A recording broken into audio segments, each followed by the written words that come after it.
Good morning, boys and girls. Welcome to Reader's Workshop. Let's read our teaching point to see what we're going to be learning today. Teaching point. Readers use their voices to bring books to life. So it's so important when we're reading that we don't read like a robot. It doesn't sound like a robot wrote it. No, we don't read like that. We read happy or mad or tired or embarrassed. We use our voice, the emotion the author uses in the writing. So we have to look at the picture and look at the sentence to see how we should be reading with our voice. If our voice should sound happy or excited or sad or tired or embarrassed. We do not want to sound like a robot because we aren't robots. We're boys and girls, and we can change our voice any way we like to read because we need to bring our books to life. We don't want to be boring. We want to be excited and happy. So we're going to read today, The Pigeon Finds a Hot Dog. And this book is super, super, super exciting. And the pigeon gets really excited and has different kinds of emotions and how he feels. So Miss Stroming is going to change her voice as I'm reading to bring the book to life. The pigeon finds a hot dog.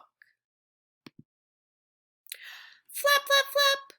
Oh, a hot dog. Yummy, yummy, yummy. Ah. May I help you? See the little chickie? I think he wants something from the bird. Do you see how I'm changing my voice? Is that a hot dog? Not a hot dog. My hot dog.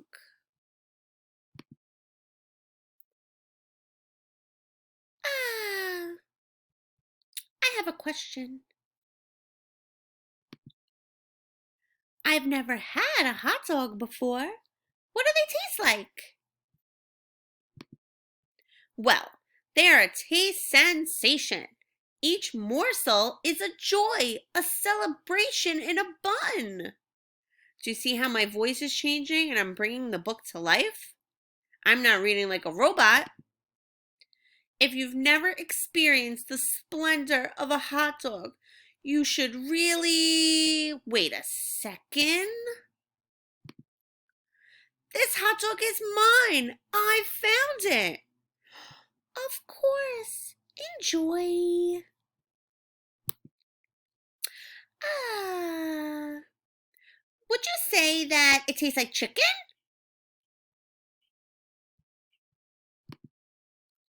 Can you believe this guy? What? So the duckling really wants the pigeon's hot dog, but the pigeon does not want to give it to the duckling. So the pigeon is getting a little bit angry, and so I'm reading angry and excited for him. But the little duckling is happy and just curious and wants to maybe share the hot dog. So his voice is sweet and he just wants to know things. It just tastes like a hot dog, okay? Okay. So you can see in the picture, look at the way the illustrator, Mo Willems, drew the picture. The pigeon is very, very, very upset. So I would not read this page like a robot. It just tastes like a hot dog, okay? Is that right? No, that's not right. Because the pigeon is really angry and frustrated, I think. So I'm going to read it excited. It tastes just like a hot dog, okay? Okay. So you have to remember to bring your books to life and to change your voice. And if you make a mistake, you can always go back and reread your page to bring that part of your book to life. So it doesn't taste like chicken then? Oh, for Pete's sake. Hey, I'm a curious bird. That's it.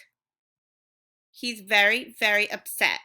Do you see how big the words are? So that means my voice is going to be louder and more excited. It's my hot dog, right? Mine. I'm a curious bird. What do they taste like? Blah, blah, blah. Yeah, right. This is unbelievable. Finders keepers is what I say. I can't take it anymore. What am I supposed to do? So all of these pictures and words have exclamation marks. And that means I'm going to read really, really, really excited. I'm not going to read like a robot, and my voice is not going to be low. I'm going to be excited when I read. That means when I read like this, that I bring my book to life.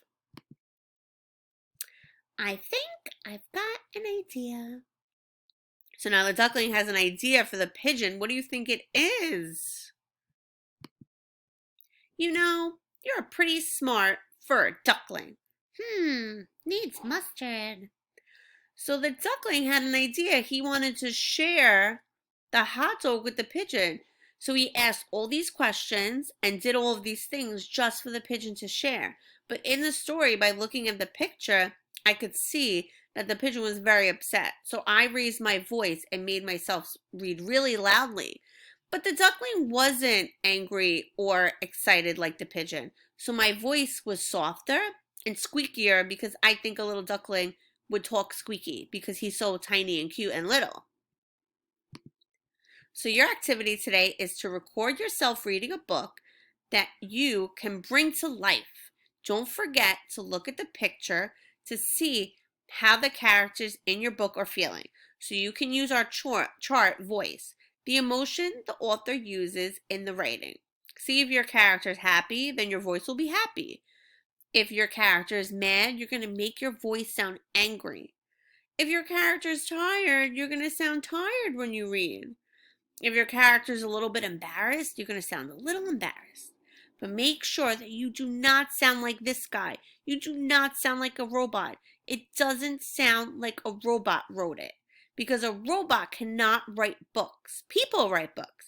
And people can feel all of these ways. So make sure that you record yourself reading a few pages in your book and bringing it to life. We can't wait to hear all of your wonderful reading today.